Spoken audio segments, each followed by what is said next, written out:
municipalité de Morin-Heights. Salutations particulières à M. Watchorn, M. le maire, qui avait une très belle casquette rouge aujourd'hui, mais qui l'a enlevée.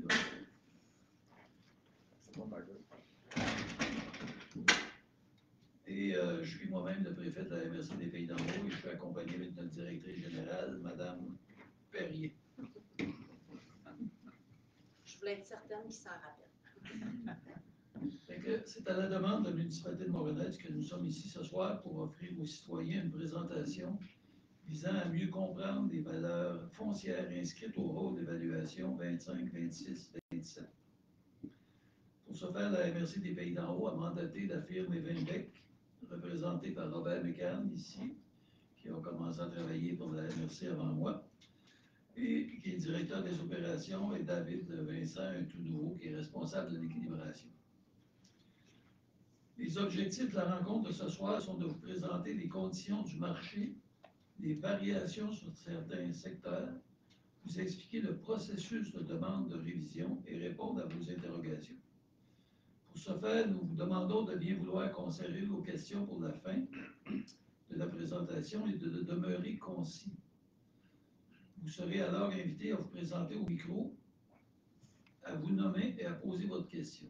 Vous installez d'abord. Si votre question est spécifique à une propriété en particulier, nous nous suggérons d'indiquer votre nom et vos coordonnées sur la feuille prévue à cet effet à l'accueil. Il y a une petite table à l'accueil. OK, puis vous inscrivez votre nom et notre personnel va pouvoir vous rappeler directement le plus rapidement possible. Veuillez noter que la séance d'information sera enregistrée et diffusée sur le site web pour ceux et celles qui n'ont pas pu assister ce soir. Nous souhaitons une bonne présentation. Faites attention à ce que vous dites, parce que tout est filmé. Robert. Merci, M. Genet. Vous m'entendez bien? Oui, c'est correct. Ouais. Mon nom, c'est Robert McCann, comme il l'a mentionné. Je suis directeur du service d'évaluation au service d'évaluation de la MRC directement, mais pour Evinbec. Je suis accompagné de mon collègue David Vincent, évaluateur agréé, qui a une expérience qui mentionne qu'il est nouveau parmi nous, mais il est nouveau depuis plusieurs années et il a toujours œuvré dans les Laurentides dans son travail. Comme le dit M. Genet, l'objectif d'aujourd'hui, c'est d'expliquer les variations. On ne se cachera pas que c'est l'intensité du marché immobilier des dernières années a fait varier les valeurs inscrites au rôle de façon assez importante. C'est une activité immobilière intense qu'on a connue ces dernières années et aujourd'hui, ça se reflète évidemment dans notre méthode d'imposition foncière qui est le rôle d'évaluation. Notre travail ce soir, c'est un peu de vous expliquer le comment du pourquoi, comment c'est fait. Avec explication, ça permet peut-être de mieux comprendre tout le processus qui justifie le chiffre qui apparaît sur notre compte de taxes, ou ce qu'on est en mesure de constater. Je vais faire ça bref. Le déroulement de la rencontre, ça représente une quarantaine d'acétates qui vont être présentés sur l'écran ici, qui vont être commentés et présentés par mon collègue M. Vincent. Puis, dans un début, on va plus parler de la présentation, puis dans le cadre législatif dans lequel les évaluateurs doivent opérer pour faire une équilibration d'un rôle d'évaluation. Par la suite, on va vous présenter les données du marché immobilier qui ont été constatées dans l'analyse, avec un parallèle avec des données du marché immobilier de sources indépendantes qui viennent corroborer les données locales qu'on a ici par rapport à ça.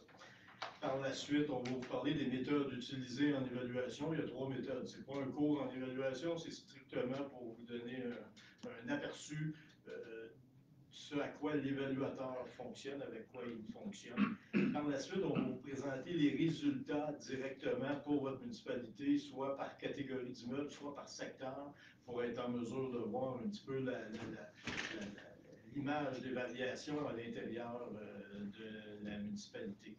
Par la suite, on va vous présenter les options si les citoyens veulent plus d'informations par rapport à leur dossier ou s'ils veulent contester advenant le cas ou demander une révision administrative. On va vous expliquer les avenues qui se présentent à vous pour pouvoir aller obtenir toutes les informations requises par rapport à votre dossier. C'est ça. Je vais laisser la parole à David.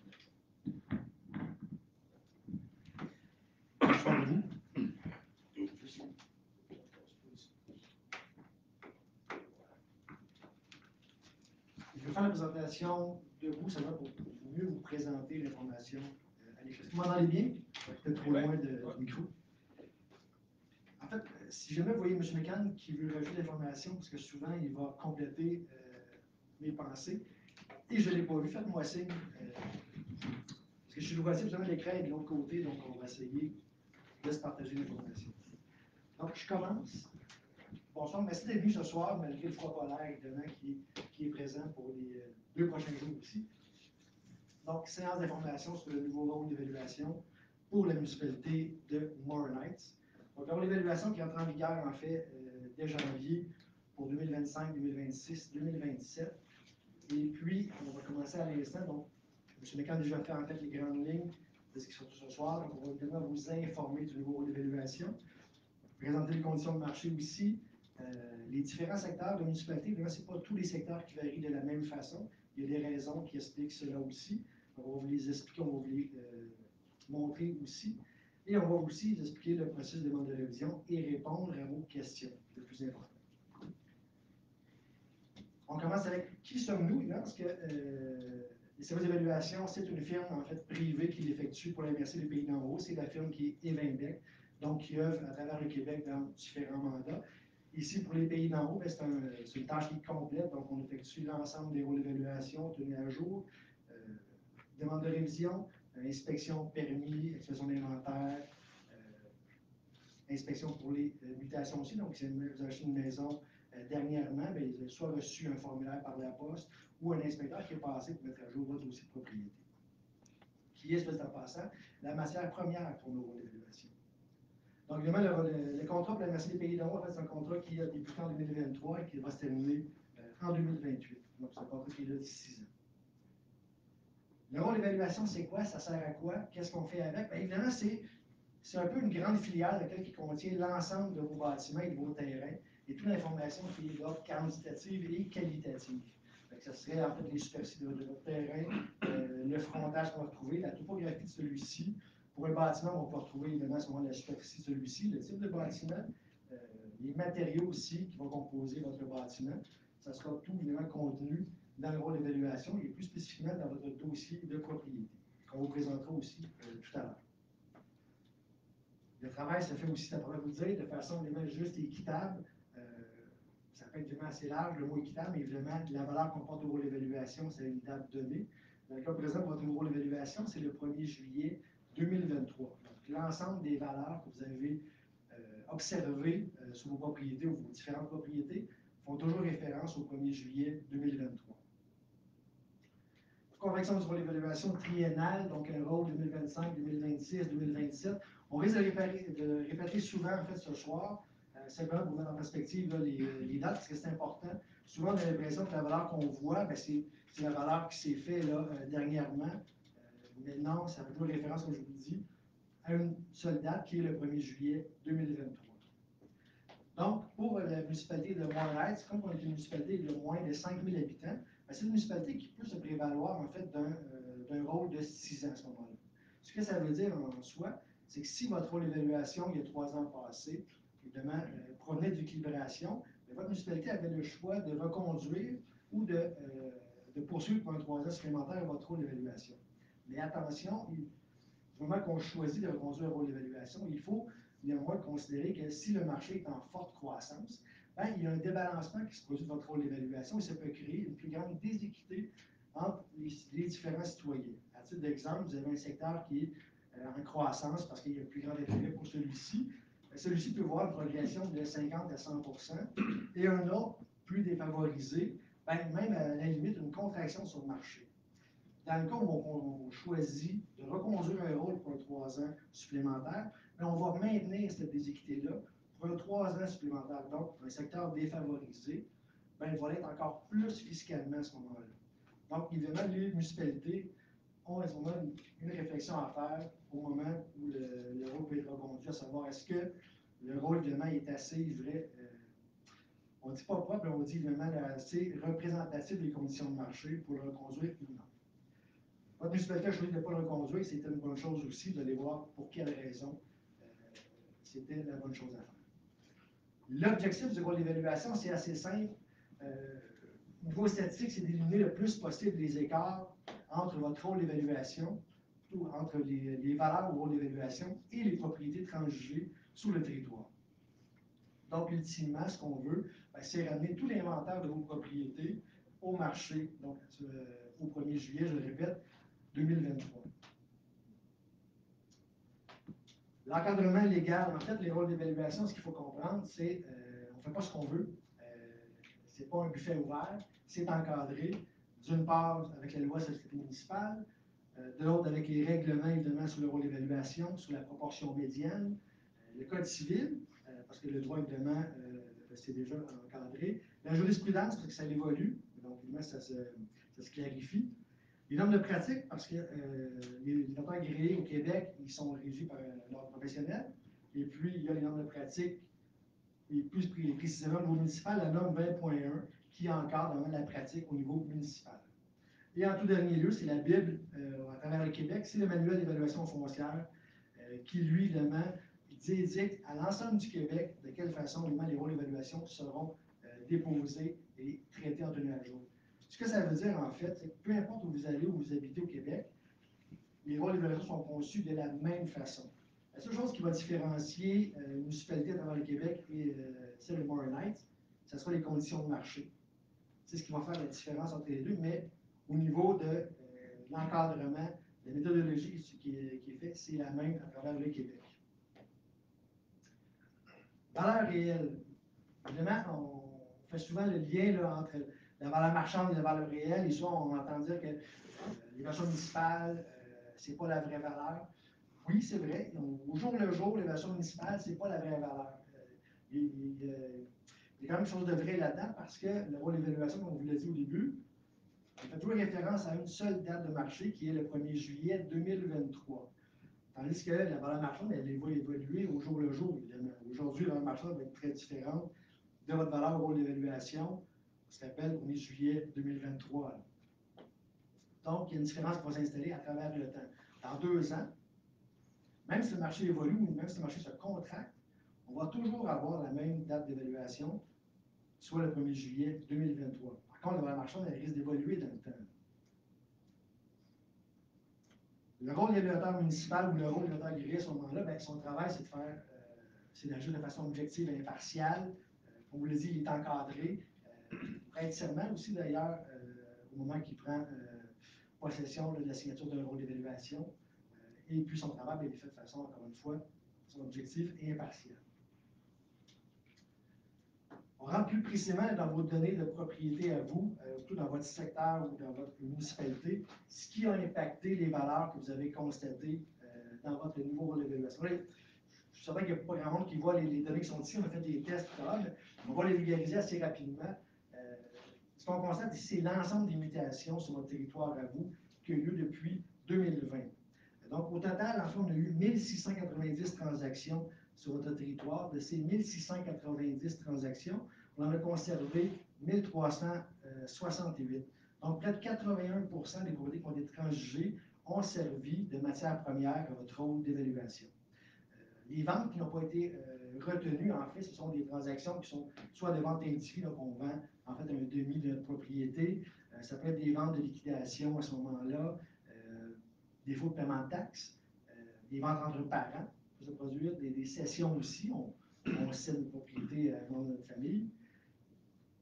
Dernière statistique, depuis 2020, en fait, il y a eu sur votre territoire, pour l'ensemble des unités d'évaluation, 2115 mutations, ce qui représente, là, pour votre municipalité à vous, c'est 43% des dossiers de propriété qui ont changé de main. Ça veut donc dire qu'il y a très peu de propriétaires là, qui n'ont pas un nouveau voisin ou 2 nouveaux voisins tout près chez lui depuis 2020.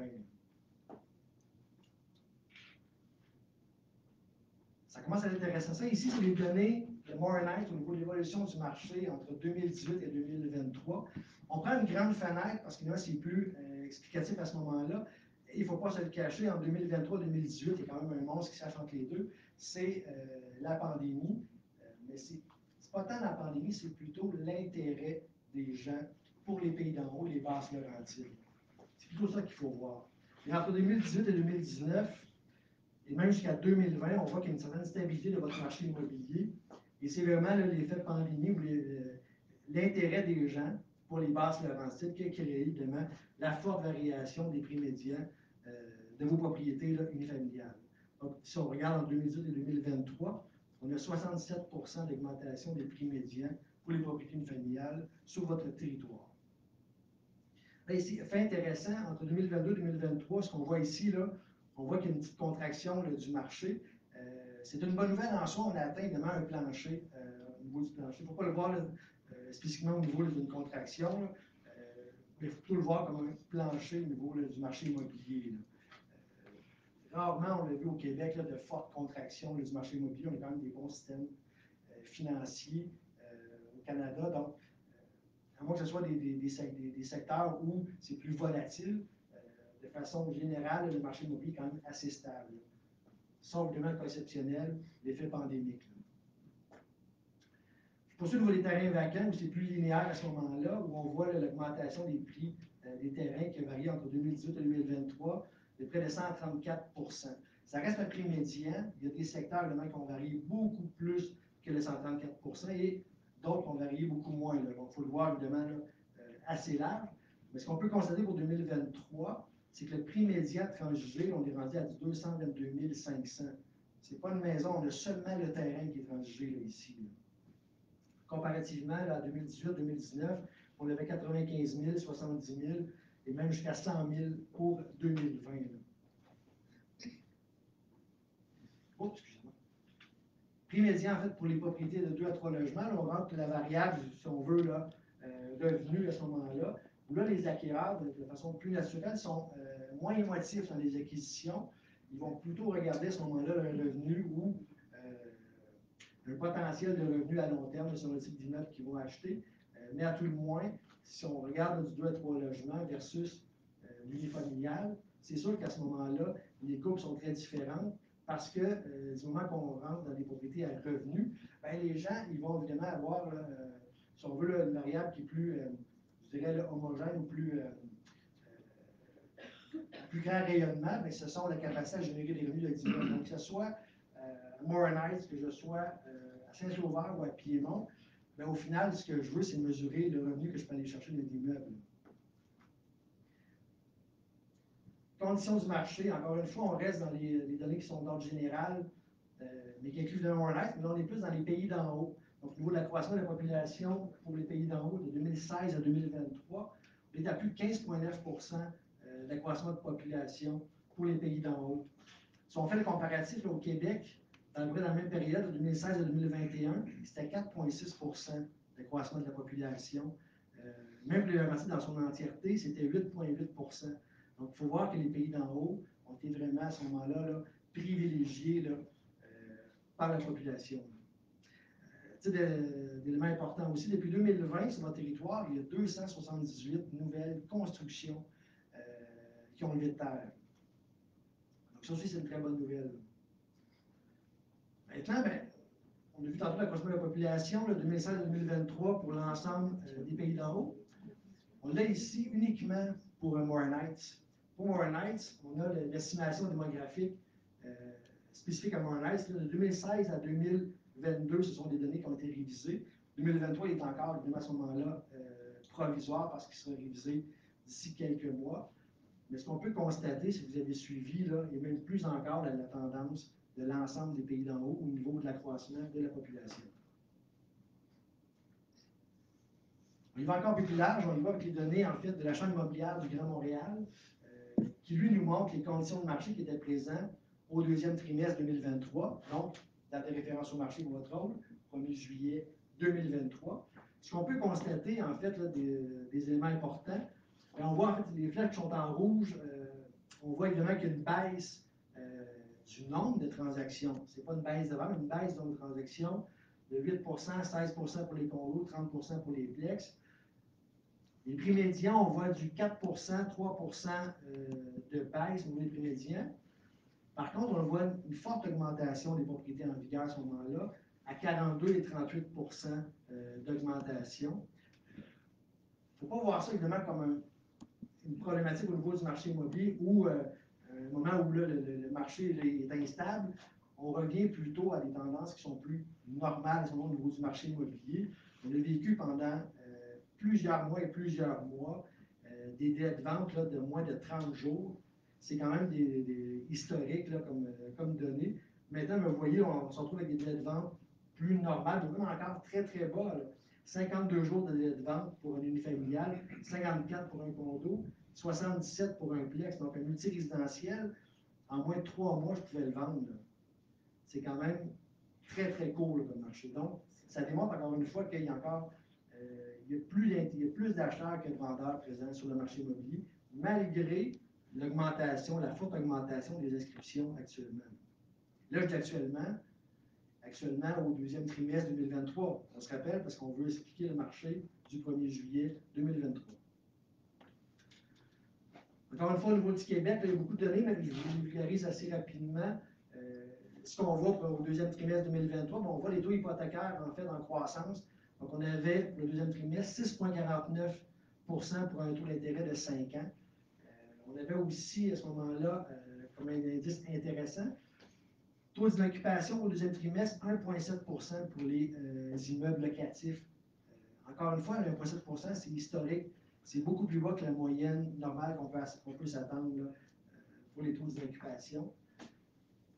Mais ce qui est important de comprendre, c'est le deuxième trimestre 2023 avec un taux hypothécaire sur 5 ans à 6,49. C'est ce qui a permis, évidemment, de voir ce qu'on a vu au début, au niveau de l'unifamilial, un plateau au niveau du marché.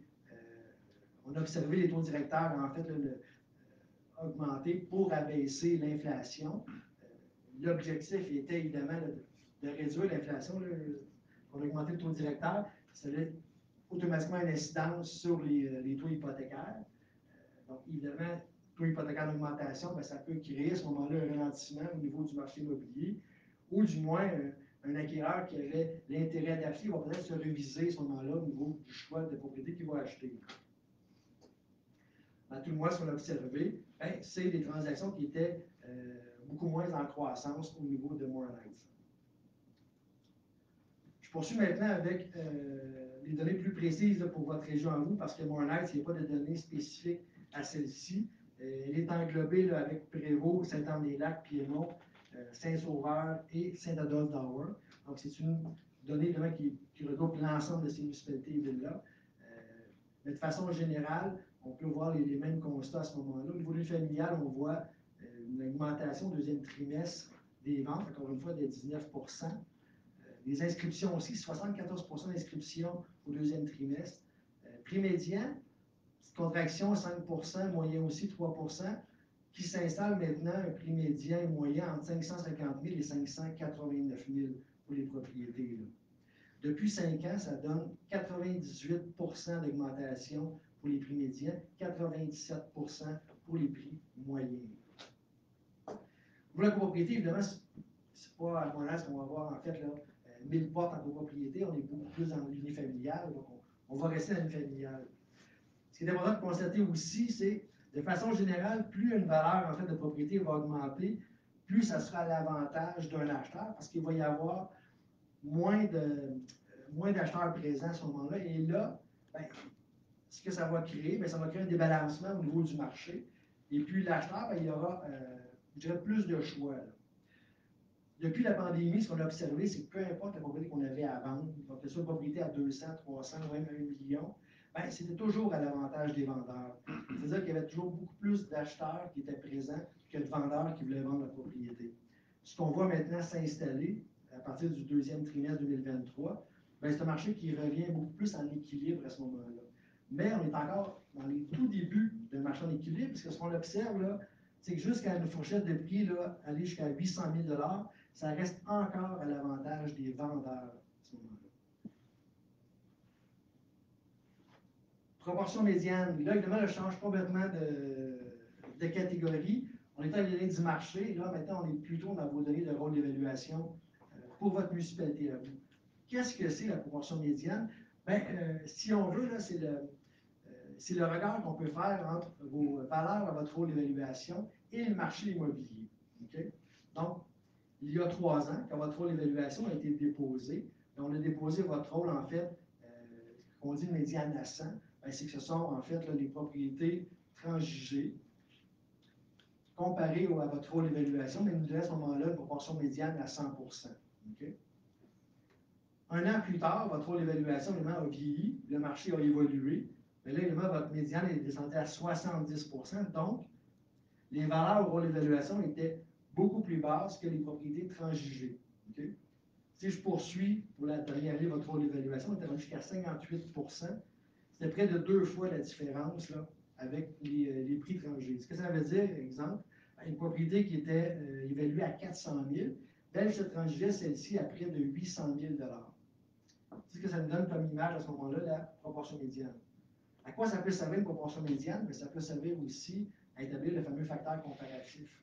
Quand vous achetez une propriété, en fait, dans peu importe la municipalité au Québec, vous l'achetez, en fait, entre le plus cher de soit l'évaluation municipale multipliée par le facteur comparatif ou le prix de la propriété.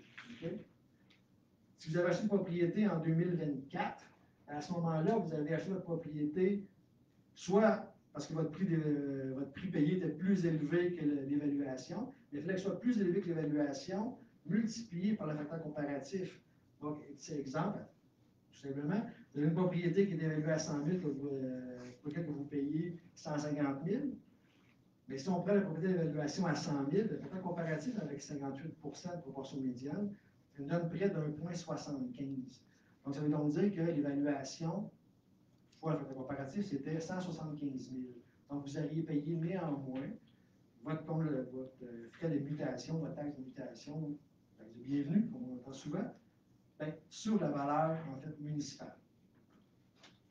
Maintenant, on écrit votre rôle d'évaluation, on a ramené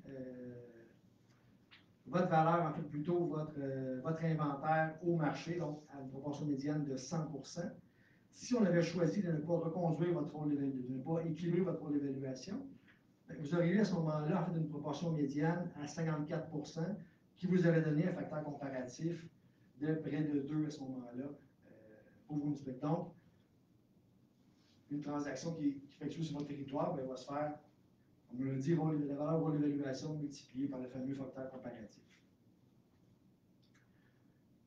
L'évaluation de masse et personnes individuelles, au municipal, on fait l'évaluation de masse versus en expertise privée.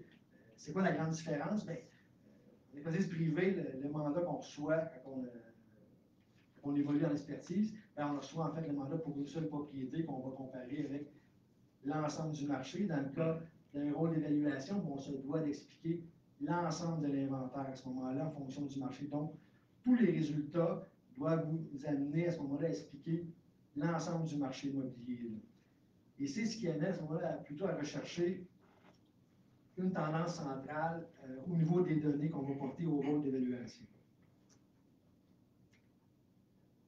Date importante à retenir pour votre municipalité où l'ensemble des rôles d'évaluation qui sont déposés de cette année à travers le Québec. Pour votre rôle d'évaluation 2025, 2026, 2027, qui est entré en vigueur en fait il y a quelques semaines au 1er janvier 2025. La date de référence au marché, comme je le répète depuis le début, mais c'est le 1er juillet 2023. Et la fenêtre d'analyse de marché immobilier qu'on a effectuée, ce sont les transactions qui ont eu lieu entre 2021, 2022 et 2023. C'est ce qui a servi de matière première pour votre rôle d'évaluation. Si on fait en fait le comparatif avec votre ancien rôle d'évaluation, celui-ci faisait référence au marché du 1er juillet 2020, comparativement là, au 1er juillet 2023. Maintenant, un élément important, compte tenu que votre rôle d'évaluation est triennal, donc il va perdurer jusqu'en 2027, vous avez acheté un terrain vacant, en fait, cette année, puis vous voulez vous construire en 2026-2027 pour votre maison. La valeur qui ne sera pas tout au rôle d'évaluation, ce ne sera pas votre coût de construction ou votre valeur en 2027, ça sera la valeur fonction des conditions de marché du 1er juillet 2023. Donc, si le marché continue à évoluer, puis les coûts de construction continuent à augmenter, bien, il est fort possible que le résultat de l'évaluation soit en deçà, en fait, de votre coût de construction ou des données, en fait, de marché que vous avez obtenues au moment de votre construction. Parce qu'on se doit d'établir la valeur pour l'ensemble des propriétés au 1er juillet 2023. L'équité, elle est là. Je poursuis encore avec les dates importantes. Rôle triennal 2025, 2026, 2027. Dépôt du rôle cette année pour Morin Heights le 1er novembre 2024. Date de référence au marché, là, je pense que je n'ai pas besoin de le répéter. Prise d'effet au rôle d'évaluation 1er juillet 2025 et 1er janvier 2027. Merci, M. Gellet. Et puis, délai de demande de révision avant le 1er mai 2025. Les unités de voisinage, tout à l'heure, on vous a dit qu'il y avait des variations de marché, puis ce n'est pas tous les secteurs qui varient de la même façon.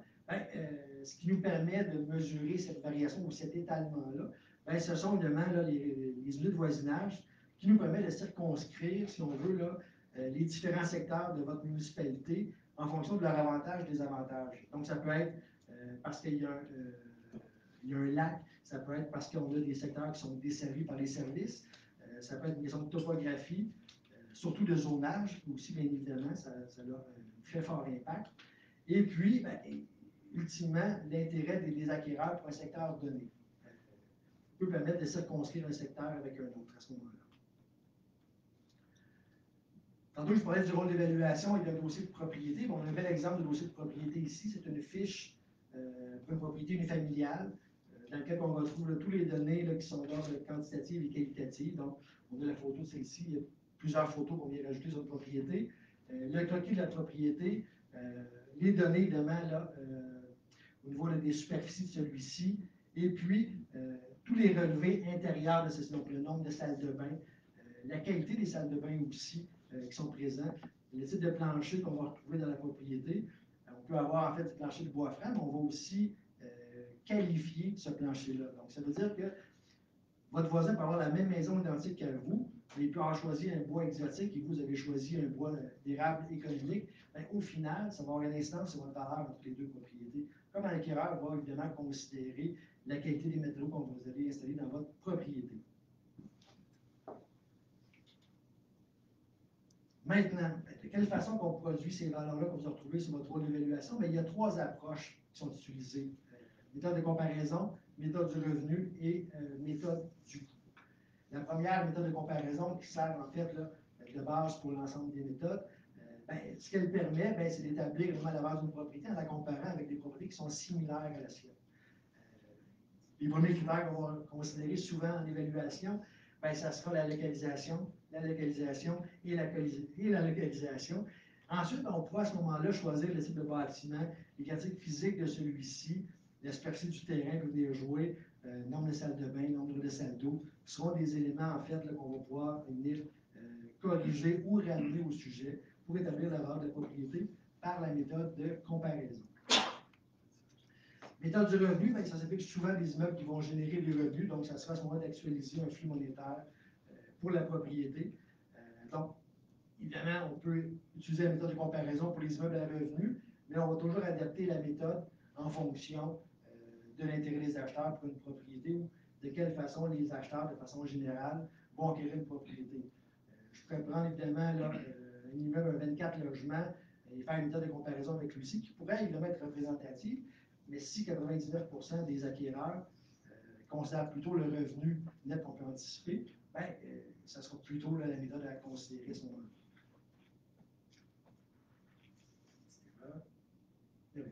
Méthode du coût, c'est une autre méthode qu'on va considérer ou utiliser, donc en appui à la méthode de comparaison, en appui à la méthode du revenu.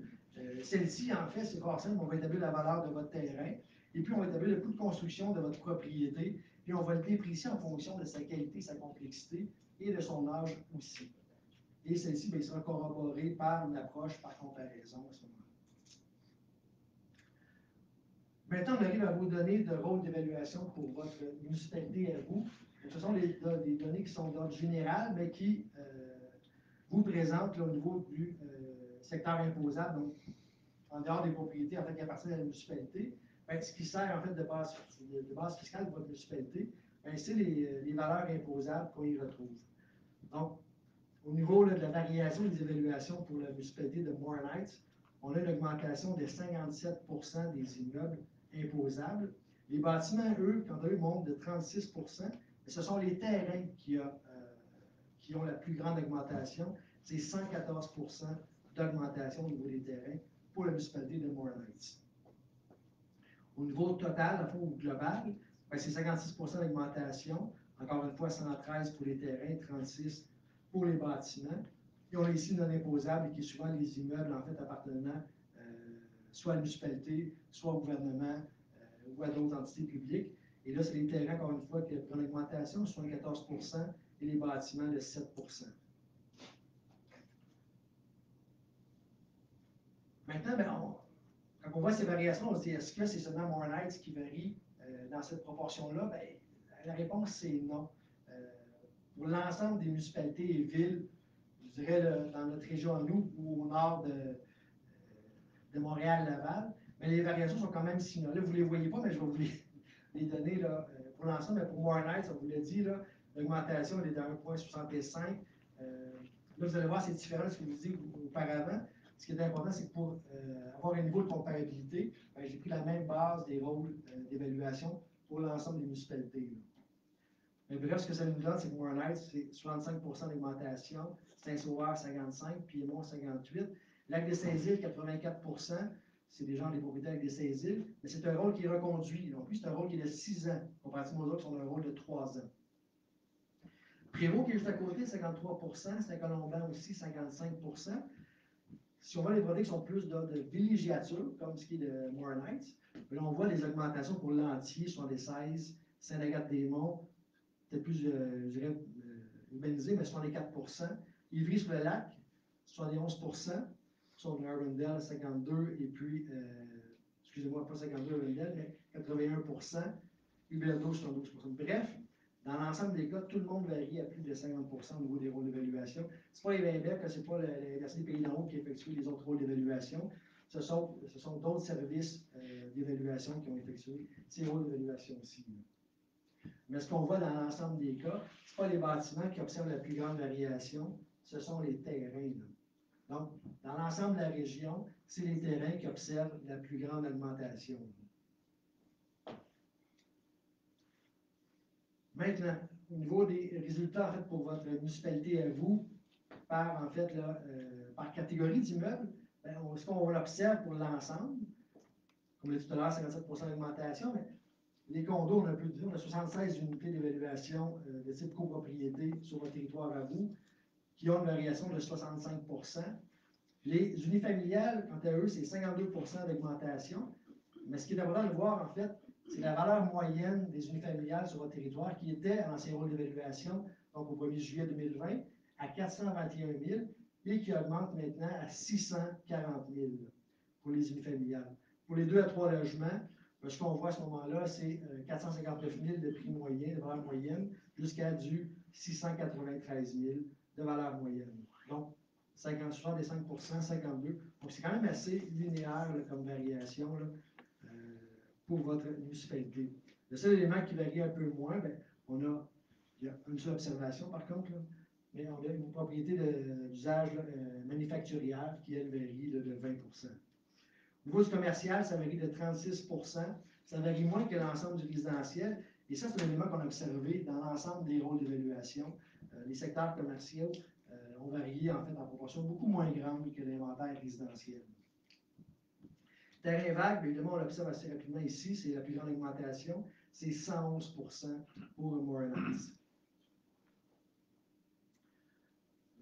Maintenant, bien, par secteur, on ne sait pas tous les secteurs qui varient dans les mêmes proportions.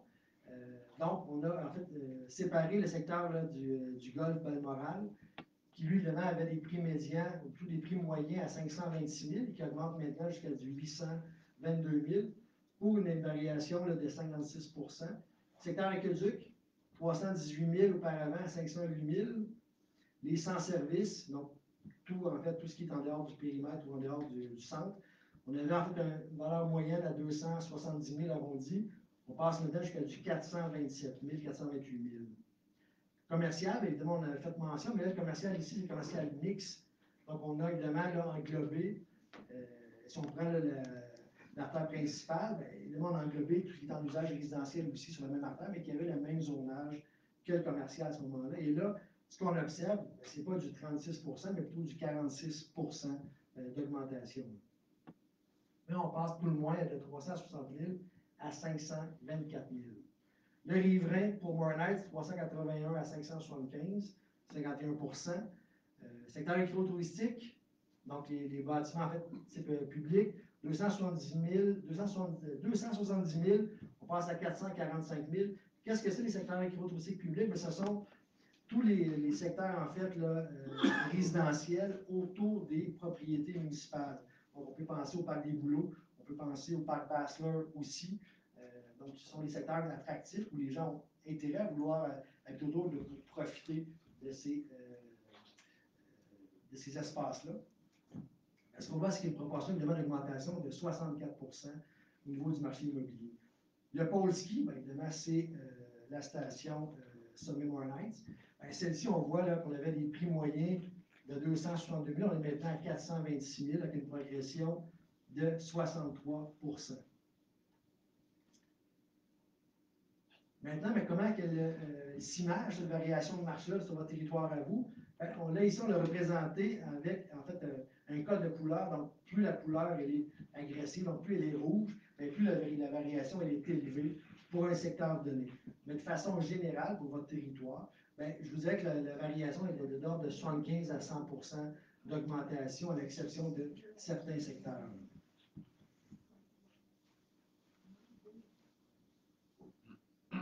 Demande de révision.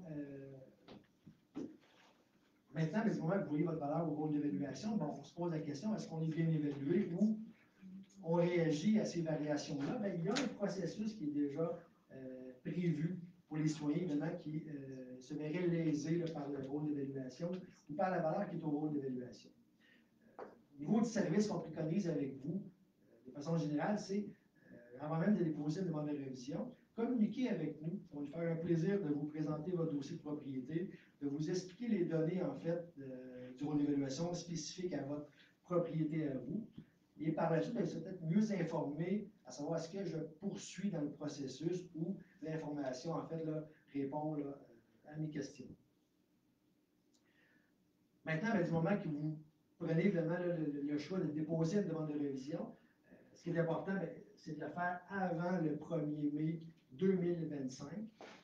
Et puis, l'évaluateur, il va avoir jusqu'au 1er septembre 2025 pour vous répondre à ce moment-là sur votre demande de révision.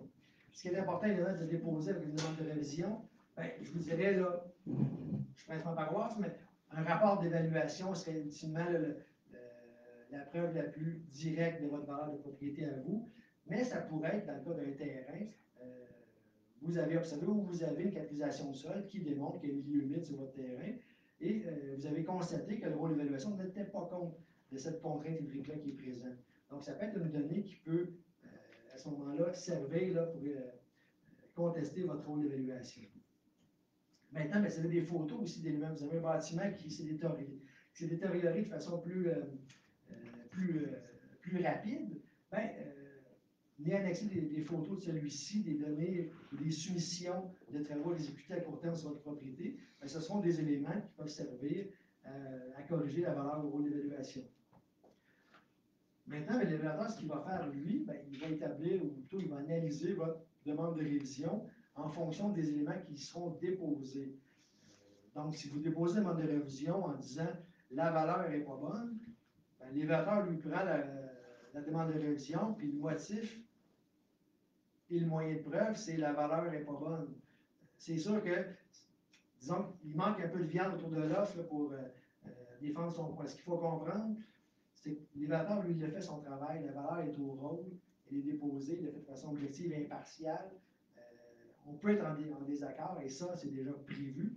Et c'est pour ça que le processus de demande de révision est présent. Il est assez fluide aussi et transparent, mais c'est important de venir évidemment motiver la demande de révision. Maintenant, très très important, une demande de révision, ça ne signifie pas toujours une baisse de valeur. Ça peut être une hausse de valeur aussi, ou ça peut être un maintien de valeur. Ce que ça veut dire, exemple, vous avez rénové là, pendant un an ou deux, la cuisine, salle de bain, sous-sol, c'est votre maison de rêve que vous avez. Mais la valeur, elle n'a jamais été révisée. C'est sûr que si vous faites une demande de révision, Ça se peut que les vendeurs doivent repasser chez vous faire un maintien d'inventaire ou relever l'état du bâtiment. Ça se peut qu'ils doivent corriger à ce moment-là ces données-là. Au final, on peut se retrouver avec une augmentation plutôt que ce qu'on visait au niveau de la valeur de la propriété. Là. Donc, important, première étape, appelez-nous. Venez voir votre dossier, on va vous expliquer les données qu'on a sur votre propriété à vous. On schématise un peu plus rapidement au niveau des demandes de révision. Donc, on vous l'a dit, première approche, on communique ensemble, on prend un rendez-vous, on s'appelle, on explique les données du rôle d'évaluation. Il est même possible pour le service d'évaluation, si jamais il y a une erreur de calcul sur votre dossier de propriété, de corriger cette erreur-là, sans même que vous deviez passer par un processus de demande de révision. Ça, c'est ce qui s'appelle la correction d'office. Maintenant, la demande de révision, vous la déposez avant le 1er mai 2025, c'est important. Vous venez annexer votre rapport d'évaluation, vos données, vos photos, tous les éléments qui viennent motiver là, la conclusion que vous recherchez. Vous recevez la réponse de l'évaluateur et là, la réponse de l'évaluateur ne vous convient pas. Vous n'êtes pas d'accord avec les résultats, vous dites non, moi je suis convaincu que ce n'est pas la bonne valeur pour ma propriété. Et il vous reste encore un recours. Je vais déposer à ce moment-là au tribunal administratif du Québec. Et là, ça sera un juge administratif qui, lui, va recevoir en fait le rapport d'évaluation du service d'évaluation, va recevoir à vous vos données ou votre rapport d'évaluation à vous, et il va simplement conclure sur la preuve la plus prépondérante pour votre propriété. Maintenant, bien, vous recevez le jugement, vous n'êtes pas d'accord avec le jugement, ça n'a pas de bon sens, c'est pas ça que je voulais, je ne suis pas d'accord, bien, vous pouvez en appeler du jugement aussi. Ça n'arrive pas souvent, mais c'est déjà prévu aussi. Et encore une fois, demande de révision, ce n'est pas toujours une diminution. Questions-réponses. On a déjà évidemment vulgarisé là, la plupart des questions qu'on reçoit sur les rôles d'évaluation, dans le but évidemment de répondre de façon plus générale à l'ensemble des citoyens. La question qu'on reçoit souvent, c'est au niveau des variations. Pourquoi les variations ne sont pas égales à travers l'ensemble de la municipalité? En fait, c'est la raison d'être d'un rôle d'évaluation. Ce n'est pas d'appliquer un facteur sur les anciennes valeurs. C'est plutôt de ramener, si on veut, les conditions de marché de façon uniforme sur l'ensemble de votre territoire à vous. Ce que ça veut dire, comme on l'a dit en début de rencontre, si un secteur est en plus grande augmentation, bien, on ne veut pas ramener cette augmentation-là sur un secteur qui est en contraction ou qui est en train de... plutôt un secteur qui est défavorisé à ce moment-là. On veut que chacun des secteurs ait une variation en fonction des conditions de marché dans lesquelles il évolue. Maintenant, j'ai acheté ma maison en 2021, vous avez évalué beaucoup plus cher. Pourquoi? Ben, en fait, là, pour le moment, le marché évolue. Okay? On doit actuellement, pour Moore Knights, établir la valeur réelle au 1er juillet 2023. Donc, une transaction de 2021, évidemment, elle sera celle-ci actualisée aux conditions de marché du 1er juillet 2023. Maintenant, mon voisin a une maison identique à la mienne et est évaluée moins cher. Pourquoi? Il y a plusieurs réponses à cette question aussi. Tantôt, on a donné un exemple avec, on a défini qu'ils sont différents dans ma propriété versus mon voisin. J'ai un sol qui est fini, mon voisin n'a pas de sous-sol terminé. Ça peut expliquer le différentiel qu'on voit entre les deux propriétés à ce moment-là. Mon voisin a tout rénové sa maison, il a la même évaluation que moi. Oui, ça peut arriver. Il y a des raisons possibles. Peut-être que le métier d'inventaire n'est pas encore passé sur sa propriété. Le permis, en fait, n'a pas été envoyé encore ou est encore en traitement au niveau du service d'évaluation. Donc, ça peut expliquer le différentiel à ce moment-là pour la propriété. Celui qu'on voit souvent ou très souvent, c'est les fameux terrains. On a souvent les réflexes quand on regarde nos terrains avec nos voisins. On va diviser la valeur pour l'évaluation en fonction de la superficie du terrain. On va dire, ah, écoute, moi, je t'évalue à 15 $ du pied, lui, il t'évalue à 21 $ du pied carré, lui, il est à 15 ou lui, il est à 30. Effectivement, vous allez voir, si vous faites la même comparaison près de chez vous, il va y avoir une différence en fonction du secteur où vous êtes situé, parce que les taux sont dégressifs. Le zonage peut amener cette différence-là. À titre d'exemple, dans un secteur donné, le zonage permet du lotissement à 10 000 m². Dans un autre, il permet du 8 000 m². Bien, dans les transactions, avec le temps, on va observer que l'acquéreur ben, il va payer ultimement en fonction de l'emplacement du terrain. Donc, si le terrain a 12 000 mètres carrés, ben, le 2 000 mètres carrés différentiel, ben, c'est du bonus, mais il ne vaut pas le même prix que la portion constructible du terrain. Là. Et ça, on l'observe en fonction des transactions. Là. Le marché immobilier a tombé en 2023-2024 et vous ne corrigez rien. Ça tombe bien. Effectivement, ce n'est pas ce qui est arrivé. Notre date de référence au marché, c'est le 1er juillet 2023. Ce qu'on observe, c'est plutôt un plateau actuellement au niveau du marché immobilier. Est-ce que dans du long terme, on verra une contraction? Le futur, on ne le connaît pas non plus. Il y a des changements politiques qui s'installent, on le voit aujourd'hui aussi. Est-ce que ça va avoir une influence à moyen ou à long terme? Ça se fera voir dans les prochains rôles d'évaluation à ce moment-là. Est-ce qu'il se passe demain? Il va y avoir d'incidence sur le rôle d'évaluation actuel, parce que celui-ci, ben, il est cristallisé dans le temps jusqu'en 2028. Là. Maintenant, nos comptes de taxes vont doubler avec le nouveau rôle d'évaluation. Effectivement, non. Les villes, c'est des budgets. Donc, ils vont recevoir en fait le nouveau rôle d'évaluation. Leur budget, eux, va simplement varier en fonction des besoins des citoyens. Donc, si le rôle d'évaluation augmente de 100 mais que le budget a simplement un besoin citoyen de 2 ben, ils vont corriger le taux de taxation en conséquence à ce moment-là.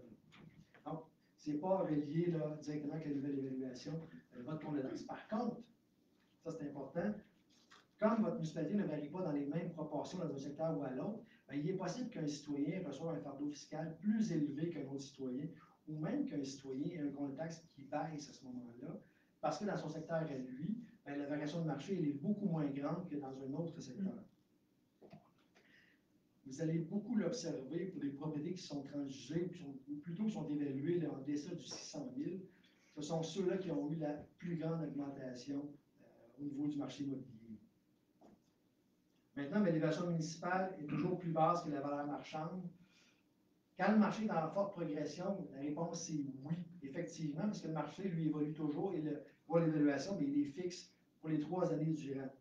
Quand le marché se stabilise, ben, il est fort possible que vous retrouviez des prix de vente qui ressemblent à votre évaluation à ce moment-là, parce que le marché atteint un plateau. Actuellement, ben, il est possible que dans votre municipalité, vous pourriez observer une évaluation ou un prix de vente qui ressemble à votre évaluation.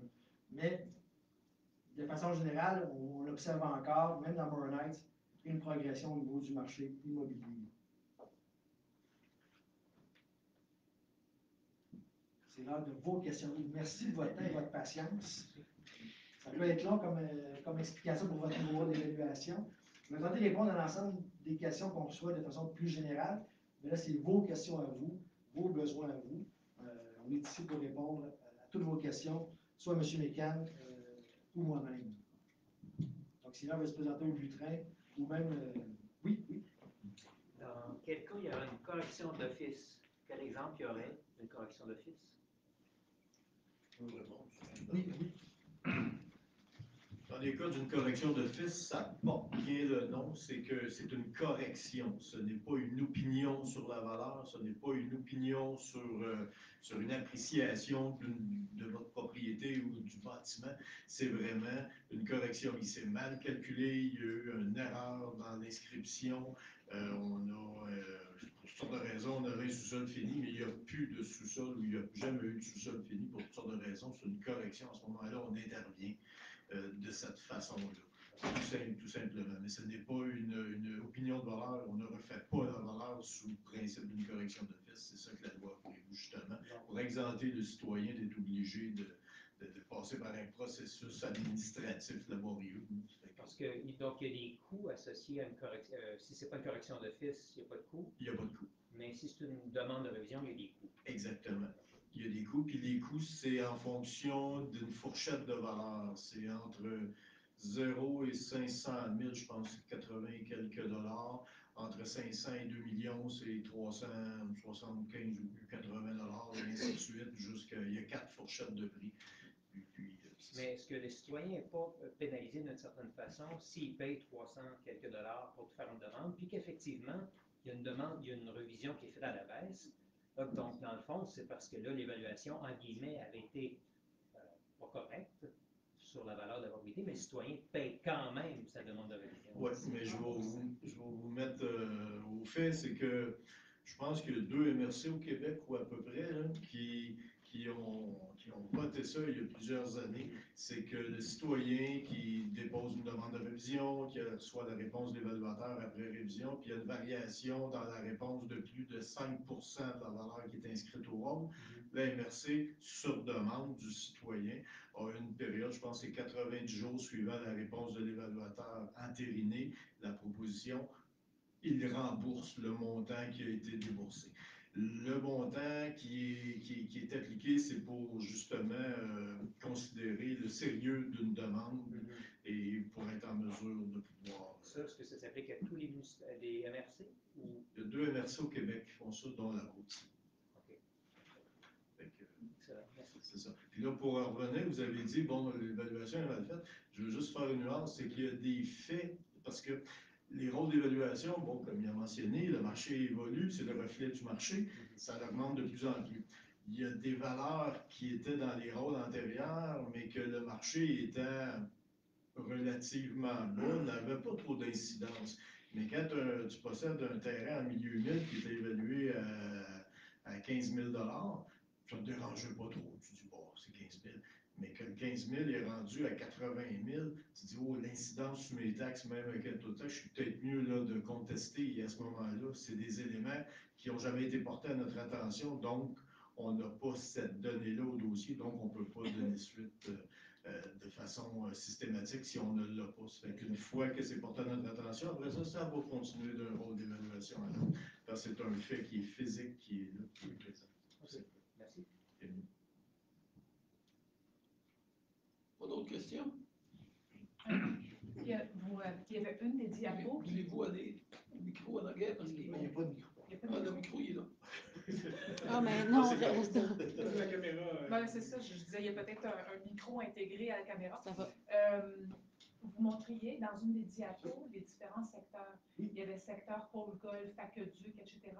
Ça ne me dit pas grand-chose. Les boris font partie de quoi? Je ne comprends pas cette division-là. Ben, en fait, là, on avait simplement segmenté selon eux, selon les secteurs où il y avait le plus de différences, tout simplement. OK. Au niveau des boris, on est plutôt dans les secteurs sans service à ce moment-là. On a l'ensemble de l'inventaire, c'est 2419 unités d'évaluation qui inclut aussi les boris là, à ce moment-là. La variation, en fait, là, il y a 59 pour l'ensemble.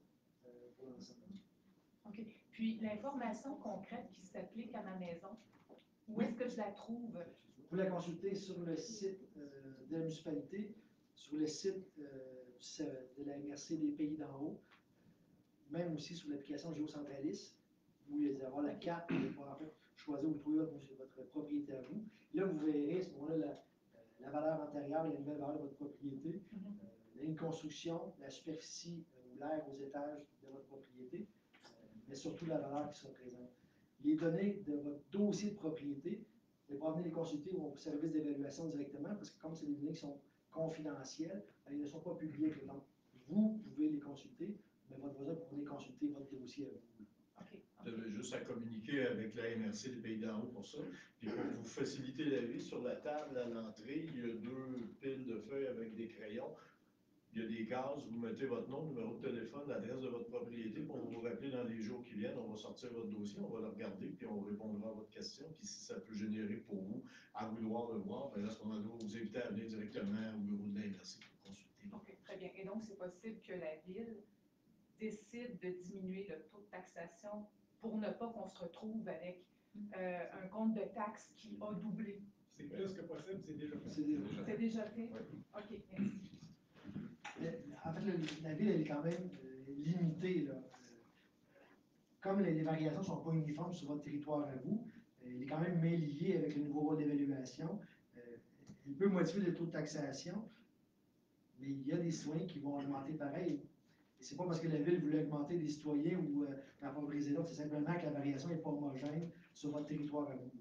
Les variations sont en dents d'ici. Le taux de taxe résidentielle, la municipalité locale a les mains liées à en avoir un uniforme qui est linéaire. Fait que c'est sûr, si c'était dans un secteur qui a pris plus d'appréciation, la facture risque d'être un petit peu plus haute. C'est ça qu'on appelle un rééquilibrage de la charge fiscale basé toujours sur la valeur foncière. Parce qu'au Québec, on a fait le choix de payer notre impôt foncier sur ce que vaut notre propriété et non pas en fonction de nos revenus personnels comme l'impôt sur le revenu. Ici, il y a un taux de taxe résidentiel, il y a un taux de taxe commerciale. Non. Il n'y a même pas de commercial. Non. Il y a des municipalités qui ont sorti. Regarde, Saint-Sauveur, il y a un taux de taxe pour le commerce.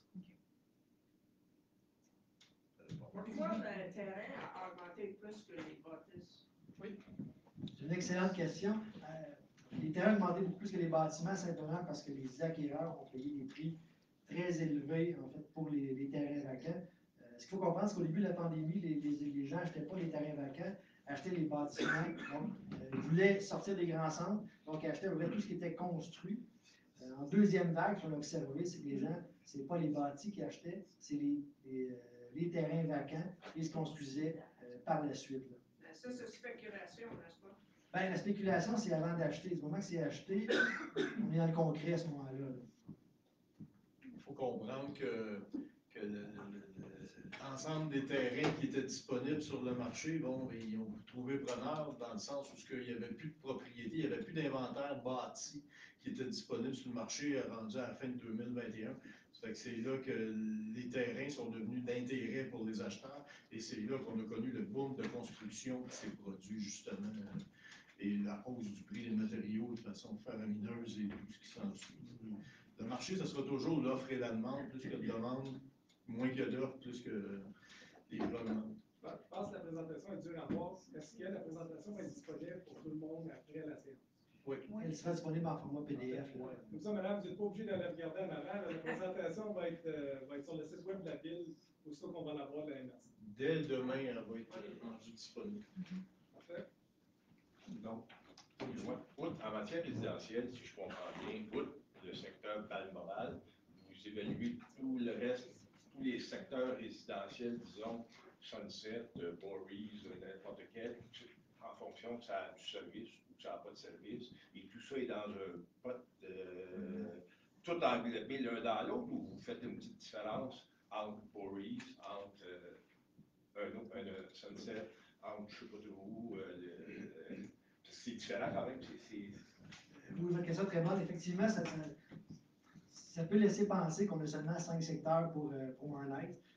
Mais en fait, c'est seulement qu'on voulait, on a simplement séparé en fonction de ceux qui avaient la plus grande variation là, entre chacune d'entre elles. Mais ultimement, si on reprend, tout à l'heure, je vous ai présenté la carte des unités de voisinage. En fait, ça, c'est la variation, mais on a les unités de voisinage. Je vais la trouver. Attendez un instant. Je peux après. Mais bref, prendre la même carte, là, mais les unités de voisinage sont réparties sur l'ensemble de votre territoire à vous. Donc, non, il n'y a pas 6 secteurs dans Mornex. Il y en a 218 unités de voisinage sur votre territoire à vous. Donc, il y a 218 secteurs, en fait, qu'on a évidemment là, considérés. Les lacs sont souvent en unité de voisinage distinctes. Les plus grands lacs qui vont avoir plus qu'une unité de voisinage parce qu'il va y avoir des différences ou topographie ou ensoleillement. Mais avez-vous des statistiques séparées pour ces 218-là? Oui, les avez. OK. Ce qui m'amène à une question, évidemment, toujours un peu personnelle quand on pose nos questions. Là. Mais quand on est dans un secteur, je vais dire 75 propriétés, vous en avez une, pas pareil comme les autres, mettons, pour dire ça de même, qui a été achetée il y a 10 ans. Votre facteur comparatif, vous l'établissez, je ne sais pas, moi, j'ai une maison dans Voorhees, c'est la plus ci, la plus ça. Comment vous faites pour la comparer si vous n'avez pas une pareille dans ce secteur-là? Comment vous faites pour le dire? Ben oui, elle a pris 63%, alors qu'il n'y a aucun comparable dans le secteur. On va étendre l'analyse à ce moment-là. S'il n'y a pas de transaction dans le secteur spécifique, c'est pas vrai que la conclusion, c'est que le marché va bouger. C'est simplement que les gens n'ont pas mis en vente ou n'ont pas vendu leur propriété. Mais ultimement, un acheteur qui va acheter dans un secteur donné, ben, il va faire le même travail aussi. Il va étendre son champ de recherche aussi, comme nous, on va le faire aussi. Vous étendez votre champ, c'est exact. Vous partez d'un secteur, vous ne limitez pas à un des 218. Si vous n'avez pas ce qu'il vous faut, vous allez voir dans 3, 4, 5, 8, 9 autres qui ça que vous établissez vos Oui, comparaisons. exactement. Ouais, c'est ça. L'objectif, dans le fond, c'est une tendance lourde. Il y a une règle en fait dans l'évaluation, c'est qu'une vente ne fait pas de marché. Vous avez les Boris, puis il y en a un qui décide de payer, tout le monde se vend à 600 000, lui paye 1,5 million. On ne va pas s'accoter sur la vente de 1,5 million pour évaluer toutes les autres propriétés, si on en a juste une. Si jamais cette vente-là n'est pas bonne, ben, on vient de mettre à mal l'ensemble du secteur au niveau du rôle d'évaluation. Donc, c'est des tendances lourdes qu'on va aller chercher. Donc, statistiquement, la vente qui est payée effectivement plus cher que le marché, ben, elle sera rejetée au niveau statistique. Et la même chose, celui qui a payé un prix là, vraiment avantageux, ben, statistiquement, il va être rejeté aussi. Là. Puis, le dernier point, mais peut-être pas tout à fait pertinent, je fais un commentaire en matière de taxation, si on veut.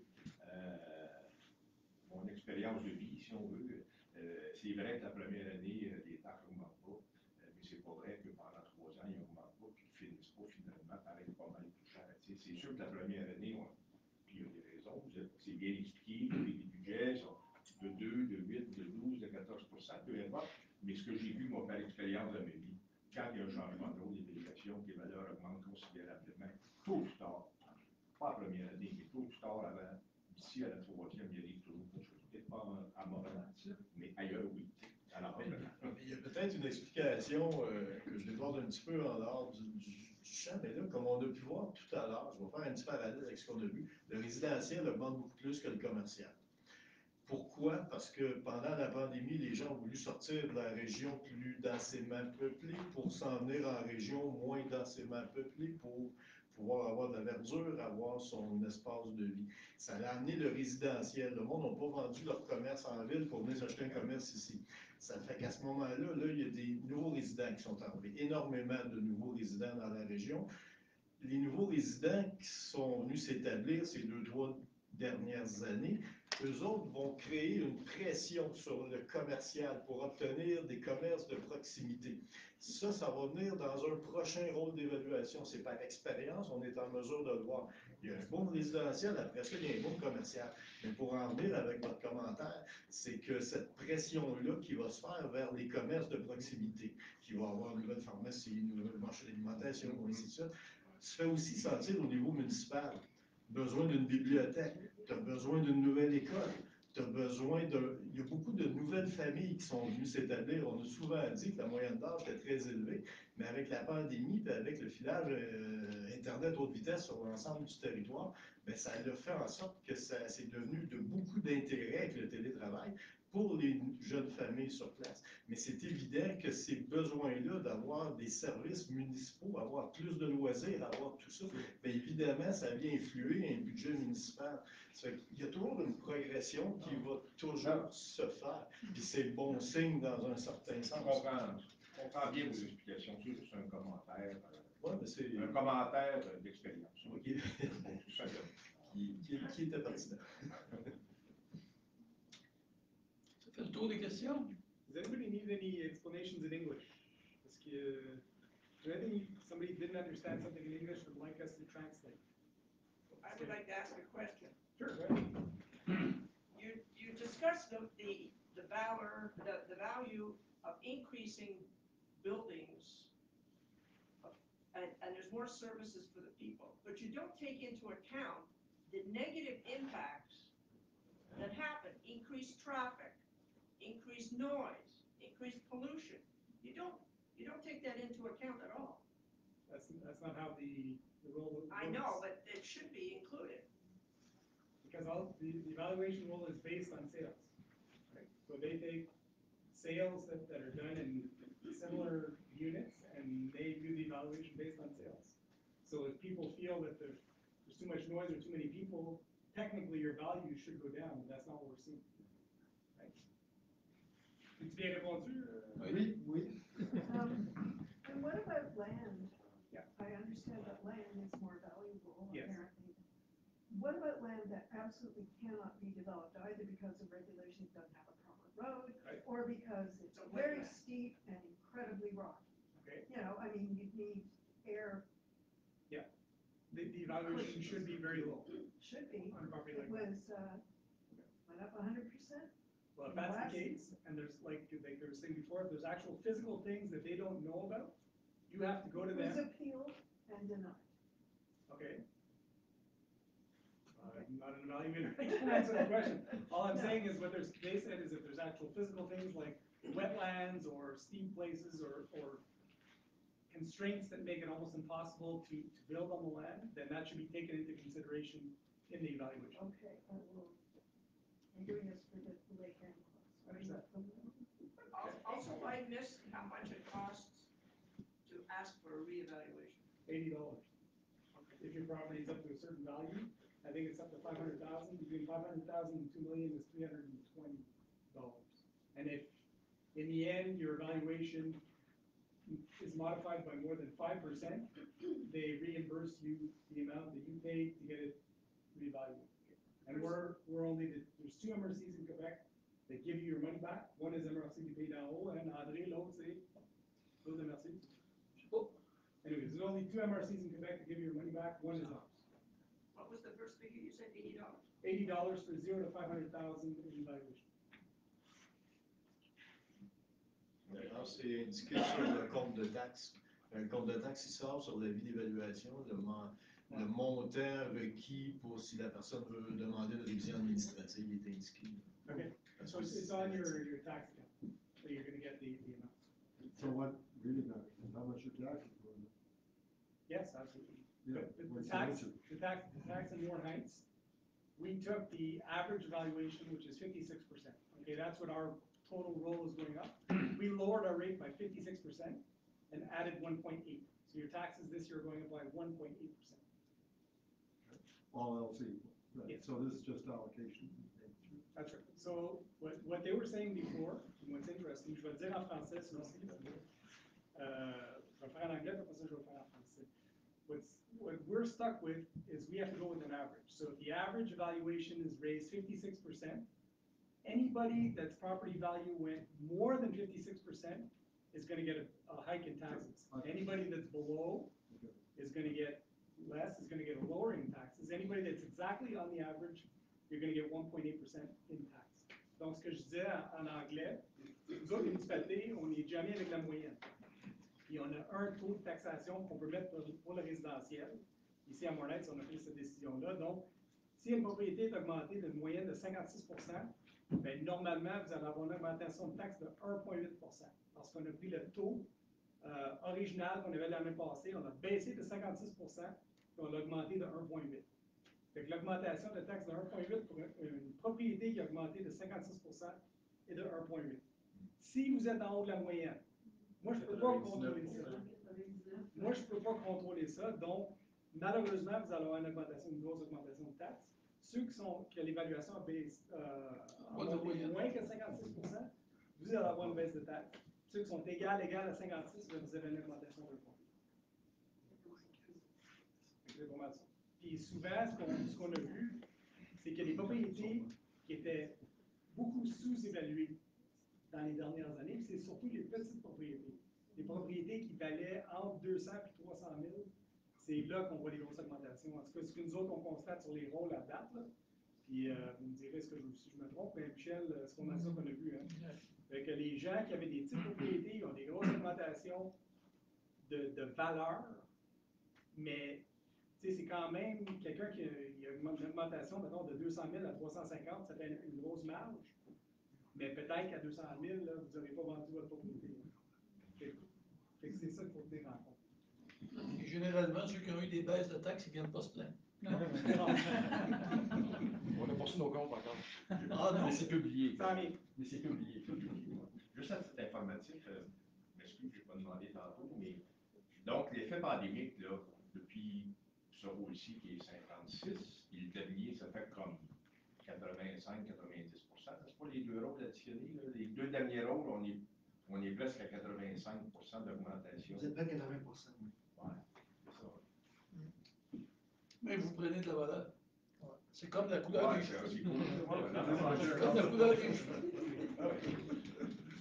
Mais comme plus il y a de blanc, plus ça a de la valeur. Il y a des plus et des moins. Il y en a qui sont gênés, ils sont complètement pas qu'on sache leur. Mais comme M. Roger a expliqué, effectivement, les plus petites valeurs, ceux qui ont eu la plus grande progression au niveau des valeurs immobilières. C'est simplement que les acquéreurs, en fait, magasinent les propriétés là, en fonction d'une fourchette de prix. Tout ce qui est en dessous du 450 000, ben, c'est souvent ce qui était visé là, au niveau des acquéreurs à ce moment-là. Là.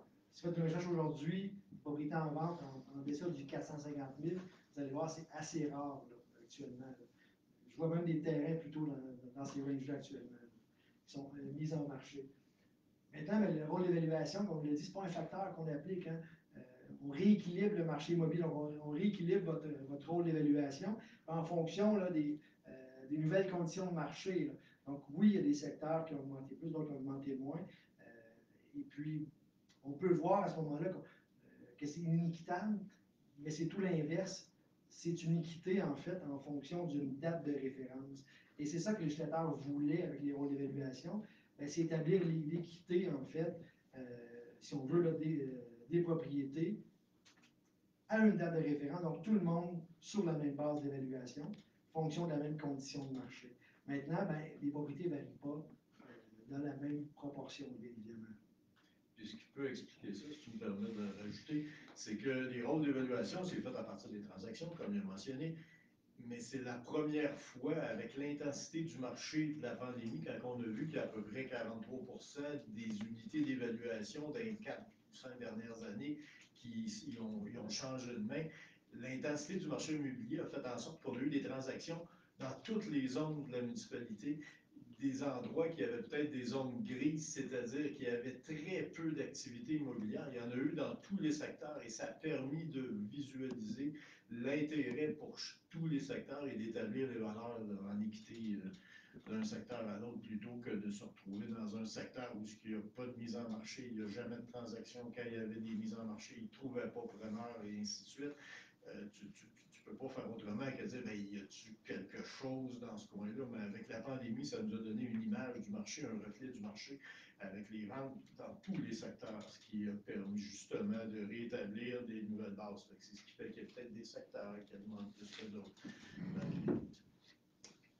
Merci encore de vous être déplacé. Merci à David et à Robert pour la présentation. Merci à vous. Et il y a quelque chose de positif aujourd'hui.